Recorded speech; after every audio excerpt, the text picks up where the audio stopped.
Bem-vindo a mais esta reflexão. Qual é o propósito das nossas reuniões?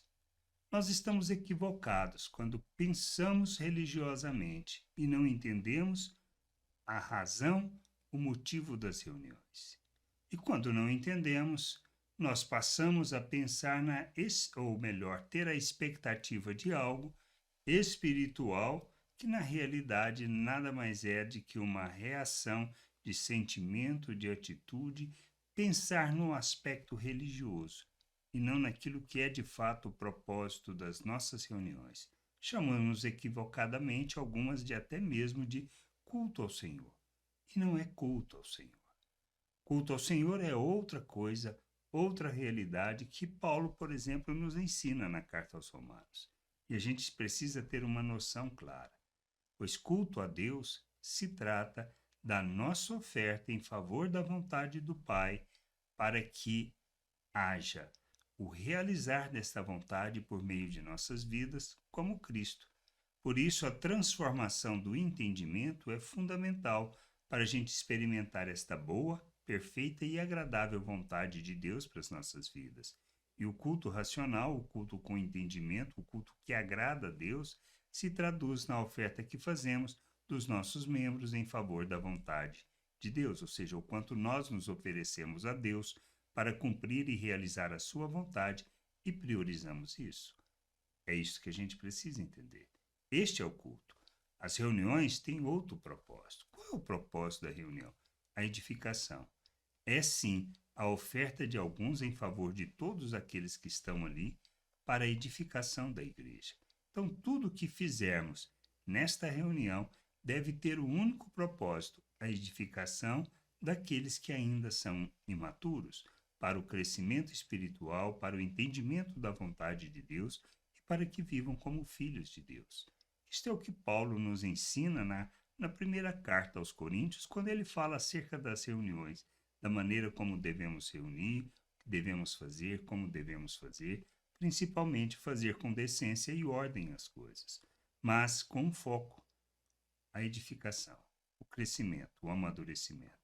E ele nos instiga, na realidade, a buscar os dons que nos conduz a este processo de fazermos este papel de maneira que haja a edificação e o crescimento. Diz Paulo, lá em 1 Coríntios 14, versículo 26, que fazer então, irmãos? Quando vocês se reúnem, um tem salmo, outro tem um ensino, este traz uma revelação, aquele fala em línguas, e ainda outro faz a interpretação. Tudo seja feito para edificação. Simples assim. Podemos cantar? Sim, claro. O que devemos cantar?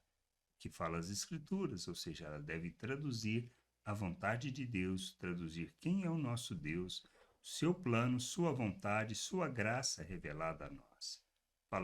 Falar do seu amor, da sua misericórdia e de quem somos nele. Isso que a gente precisa entender. Louvor, cantar, que fala de qualquer outra coisa, não tem nada de espiritual, não tem nada a ver com a vontade de Deus. Se fala de nossos sentimentos, muito menos ainda. Nós precisamos entender isso. A letra deve traduzir edificação, ensino e que conduz as pessoas ao conhecimento de Deus. Se não traduz isso, não deve ser nem pensado em cantar, por mais excelente e por mais gostosa que seja a música. E aí, podemos falar em língua? Sim, pode falar em língua. Tem quem interprete? Se não tem, melhor não fazer isto. Pois isto é o que Paulo nos ensina, que fale consigo mesmo e com Deus. É isso que é importante entendermos. Falar em línguas não deve ser proibido, mas deve haver quem interprete, pois se não tiver, melhor não falar. E aí ele fala que também tem ensino que traga esse ensino, ou seja, profecia nada mais é do que ensinar, falar, traduzir a vontade de Deus. Tem revelação que se fale também, que haja pessoas que julguem, porque não podem nada do que estamos fazendo pode contrariar aquilo que está nas Escrituras. Deve expressar a Escritura, deve revelar a Escritura, deve manifestar as Escrituras.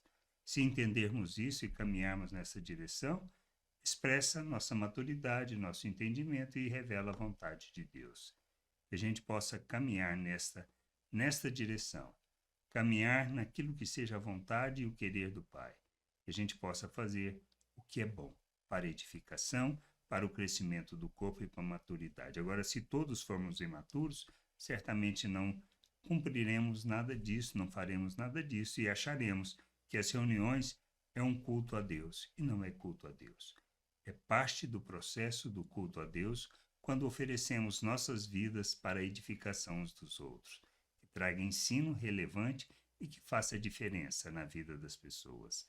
Graça e paz sobre a tua vida. Amém.